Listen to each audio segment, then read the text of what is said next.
প্রাচীন বাংলার ঐক্য, ঐতিহ্য, সংস্কৃতি এসব ব্যাপারে কথা বলতে গেলে সবার আগে যেটা মাথায় আসে সেটা হচ্ছে উত্তর কলকাতা।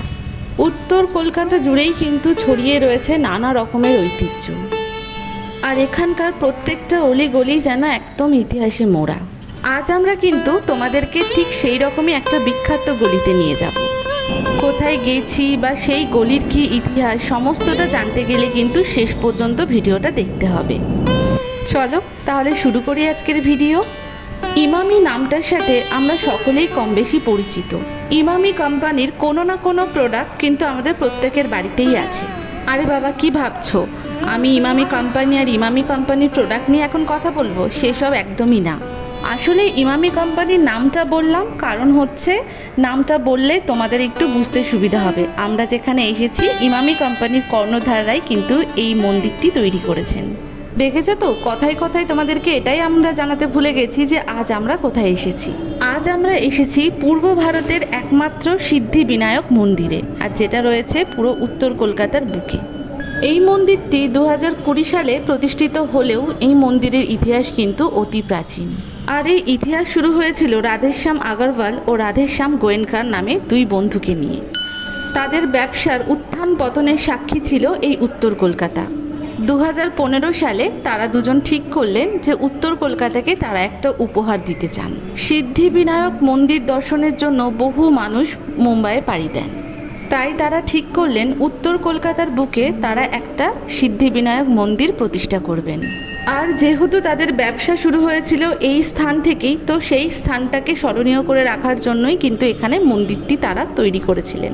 এই মন্দিরটি রয়েছে কলকাতায় বড় বাজারের কাছে মুক্তারাম বাবু স্ট্রিটে, অর্থাৎ মার্বেল প্যালেসের ঠিক পাশেই।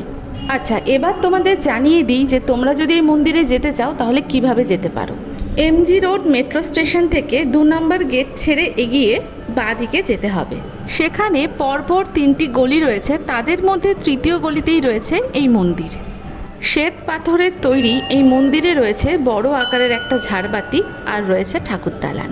প্রতিদিন রাত 8টা পর্যন্ত এই মন্দিরে চলে পুজো পাঠ। শহর কলকাতার অনেকেই এই মন্দিরে বংশ পরম্পরায় যাতায়াত করেন। তাদের দাবি এই মন্দিরের সিদ্ধিবিনায়ক বা গজানন বা গণেশ যে নামেই ডাকা হোক না কেন, তিনি কিন্তু ভারী জাগ্রত। ভক্তি ভরে তাকে প্রার্থনা করলে তিনি নাকি কাউকেই খালি হাতে ফেরান না। মোটামুটি ভোর 5টা নাগাদ খুলে দেওয়া হয় এই মন্দিরের দ্বার। তারপর ভোর 5টা 45 শুরু হয় সকালের মঙ্গল আরতি, আর মহা আরতি হয় সকাল 7টা নাগাদ।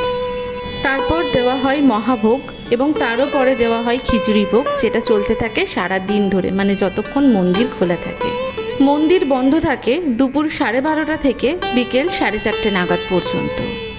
তারপর বিকেল 4:30 থেকে রাত্রি 9টা পর্যন্ত খোলা থাকে এই মন্দির। মুম্বাইয়ের জাগ্রত সিদ্ধিবিনায়ক গণেশের মতো এখানে সিদ্ধিদাতা গণেশের সুরটিও রয়েছে ডান দিকে। পুরাণ অনুযায়ী পার্বতী অন্নপূর্ণা সংসারে সুখ শান্তির প্রতীক, আর শিব বৈরাগ্যের প্রতীক, এক ত্যাগী পুরুষ। গণেশের মধ্যে পিতামাতা এই দুইজনের গুণই বর্তমান।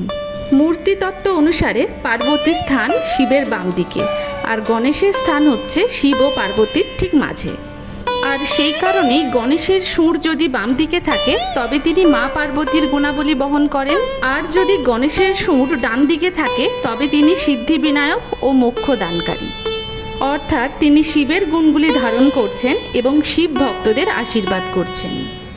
এই মন্দিরে পুজো দেন মূলত ব্যবসায়ীরা। স্থানীয়দের বিশ্বাস 1 বছর ধরে সিদ্ধিবিনায়কের যদি লাগাতার পুজো করা হয় তাহলে মনের ইচ্ছা পূরণ করেন তিনি। ইমামি গ্রুপের তত্ত্বাবধানেই সম্পন্ন হয়েছে মন্দিরের সমস্ত কাজ। সন্ধ্যা 5:30 থেকে 6টার মধ্যেই সাধারণত এখানের সন্ধ্যা আরতি হয়ে থাকে। প্রত্যেকটা দিনই এখানে মন্দির খোলা রয়েছে, আর বুধবার বিশেষভাবে পুজো হয় এখানে। দেখতেই পাচ্ছ পুরো মন্দিরটি একেবারে উত্তর কলকাতার পুরনো ঐতিহ্যকে বহন করে চলেছে। আর মন্দিরটির ভেতরটা দেখতে দেখো, পুরো মনে হচ্ছে যেন এটা কোনো একটা পুরনো রাজবাড়ি। আর মন্দিরের ভেতরেই দেওয়া হচ্ছে খিচুড়ি ভোগ।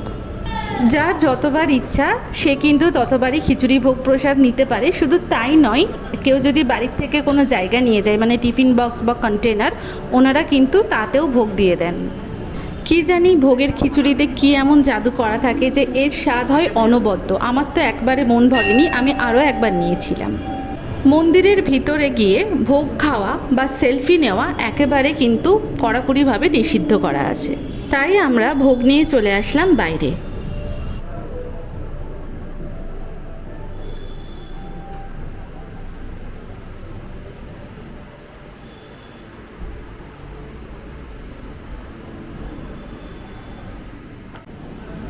মন্দিরের বাইরেই রয়েছে ডালা সাজানোর একটা দোকান। এখানে ডালা শুরু হয় 101 টাকা থেকে আর সর্বোচ্চ হচ্ছে 1101 টাকা পর্যন্ত।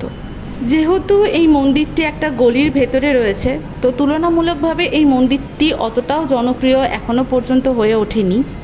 তবে আমার এই মন্দিরটি খুব পছন্দ হয়েছে, একদম একটা নিরিবিলি জায়গা। একদিন এসে কাটাও না এখানে ঘন্টা খানিক, দেখো মনটা খুব শান্ত হয়ে যাবে। সন্ধ্যা আরতি দেখে খিচুড়ি ভোগ খেতে খেতে না হয় তখন বাড়ি গিয়ে আমায় জানিও কেমন লেগেছে তোমাদের এই মন্দিরটি। আর একটা কথা, এখানে যে শুধুমাত্র মন্দিরের ভেতরেই প্রসাদ দেওয়া হয় এমনটা কিন্তু নয়, মন্দিরের বাইরেও লুচি, আলুর তরকারি বা কখনো কখনো লুচির সাথে থাকে হালুয়া বা কখনো বোঁদে, এই সমস্ত ভোগও দেওয়া হয়। তাই আর বেশি দেরি না করে আমরা এখান থেকে লুচি ভোগও নিয়ে নিলাম।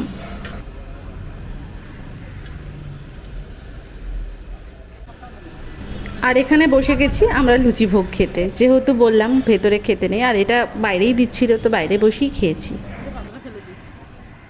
আর আমার সাথে থাকা মানুষটির দেখো লুচি ভোগ খাওয়ার পরও আবার ওনার ইচ্ছা করছে খিচুড়ি ভোগ খেতে, তাই আমি চলে গেলাম আবারও খিচুড়ি ভোগ আনতে। আমাদের ভিডিও আমরা এখানেই শেষ করছি। কমেন্টে অবশ্যই জানিও আমাদের ভিডিওটা কেমন লাগলো, আর চ্যানেলে নতুন হলে সাবস্ক্রাইব করে পাশে দেখা হবে পরের ভিডিওতে। Thank you.